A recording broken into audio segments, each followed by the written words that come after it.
Англия Премьер-лигасы 2025-26 маусымы. Бірінші тур. 15 тамыз күні маусымның алғашқы ойыны өтті. Ливерпуль-Борнмут. 37 минутта Ливерпуль есеп ашты. Уго Экитике қарсылас қорғаушысын алдап өтті. Айып алаңына кіріп, қақпашыны жерге құлатып, допты қақпаның оң жақ төменгі бұрышына дәл бағыттады. Жаңа ойыншы алғашқы матчында гол соғып, жанкүйерлердің сенімін ақтады. Екінші тайының басында 49 минутта қызылдар басымдығын арттырды. Экитике пас шығарып, Коди Гакпо сол қапталдан орталыққа ығысып, қақпаның оң жағына соққы жасады. Есеп 2-0. 64 минутта Борнмут бір гол қайтарды.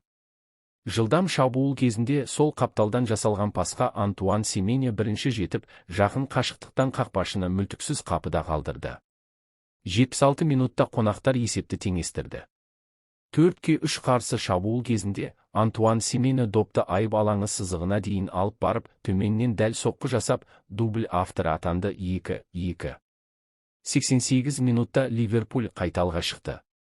Айып алаңына жасалған навестен кейін қорғаныс қателесіп, доп Федерико Киезаға келді. Ол мүмкіндік бермей, үшінші голды соқты. Қосылған 4 минутта Мохамед Салах әдеттегідей жылдамдығын пайдаланып, қақпашымен бетпе-бет шығып, алыстағы бұрышқа дәл соққы жасады. 4-2.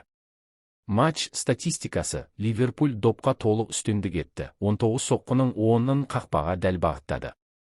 Борнмут небәрі 3 рет қақпаға тура соққы жасай алды. Қонақтар бұрыштан көп шабуыл ұйымдастырды. 3 сары қағаз көрсетілді. Нәтижесінде қиын жеңіс. 4-2.